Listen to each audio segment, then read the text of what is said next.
এই তো পুজোর আগের দিন বোন আর আমি রেডি হয়ে গেছি। পুজোর আগের দিন আমরা তিনজন মানে জয়, আমি, বোন, আমরা বাইকে করি সব কৃষ্ণনগরের সব ঠাকুরগুলো দেখে নিই। তারপরে যে যে ঠাকুরগুলো মেন মেন ভালো লাগে পরের দিন বাড়ির সবাইকে নিয়ে টোটো করে যাই। কিন্তু এইবার সেই মতোই বেরিয়েছিলাম। বাড়ি থেকে বেরিয়ে কয়েকটা ঠাকুর দেখার পরই এমন বৃষ্টি আসলো, সব প্ল্যানে আমাদের জল ঢেলে গেল। কোনো ঠাকুরই আমরা সেইভাবে দেখতে পাইনি। কিন্তু আমার একটা কথাই বলার, কৃষ্ণনগর তো মৃৎশিল্পের জন্য বিখ্যাত।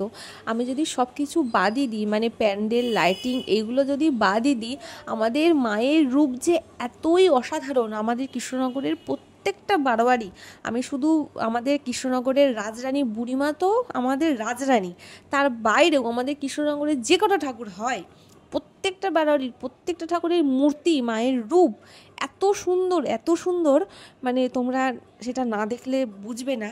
আমি চাই এবছরে যত মানুষ তোমরা দেখেছো বা আমার ভিডিওটা তোমরা যারা দেখছো, তোমরা একবার কৃষ্ণনগরে এসো, জগদ্ধাত্রী পুজোর সময় মায়ের রূপ তোমরা দেখে যেও এখানে এসে। এই যে আমাদের একটা বছর ওয়েট করতে হবে, আবার আমরা কিন্তু দিন গুনতে শুরু করবো। আমাদের এই জগদ্ধাত্রী পুজোকে ঘিরেই যত উচ্ছ্বাস, যত আনন্দ, যত উদ্দীপনা, আমরা প্রতিটা মানুষ দিন গুনি কবে আমাদের জগদ্ধাত্রী পুজোটা আসবে। এখানে মায়ের রূপ, মানে ভুবন ভোলানো মায়ের রূপ, তোমরা না দেখলে সেটা বুঝবে না। আমি শুধু আলাদা করে বুড়িমার কথা বলছি না, আমি বলছি কৃষ্ণনগরের সব ঠাকুরের, প্রত্যেকটা বারোয়ারির প্রত্যেকটা ঠাকুরের মায়ের মুখের কথা। কিন্তু এবার বৃষ্টির জন্য সত্যি আমাদের কিছুটা মানে ঘোরাতে অবশ্যই বাধা পড়েছিল। যাই হোক, পুজোর দিন সেটার সম্মুখীন হতে হয়নি, সেজন্য যাই হোক আমরা সব ঠাকুরই মোটামুটি দেখতে পেরেছিলাম। এই যে এখন তোমাদের সাথে আমি কিছু মায়ের রূপ ভিডিওতে যেটুকুনি তুলতে পেরেছি, যে কটা বারোয়ারি, সে কটা বারোয়ারি রূপ তুলে ধরলাম।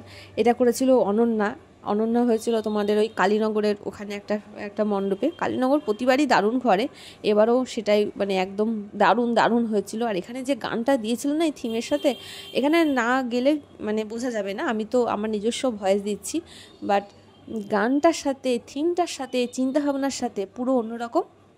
আর এখানে যে মায়ের রূপটা হয়েছিল সেটা অন্যান্য মায়ের রূপের থেকে এই মায়ের মুখ আলাদা, কিন্তু হলে কি হবে, মায়ের চোখ দুটো দেখলে তোমরা ওখানেই আটকে যাবে।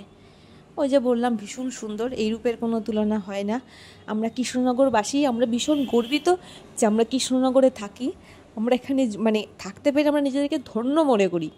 সত্যি আমি কোনো দ্বন্দ্ব বা প্রতিযোগিতায় যাব না যে চন্দননগর কৃষ্ণনগর, মা তো সবাই এক, এটা তো কোনো প্রতিযোগিতা নয় যে কৃষ্ণনগর আগে চন্দননগর আগে, এটা কোনো কথাই নয়। সব মাই আমাদের মানে মনের প্রাণে মা তো মাই হয়।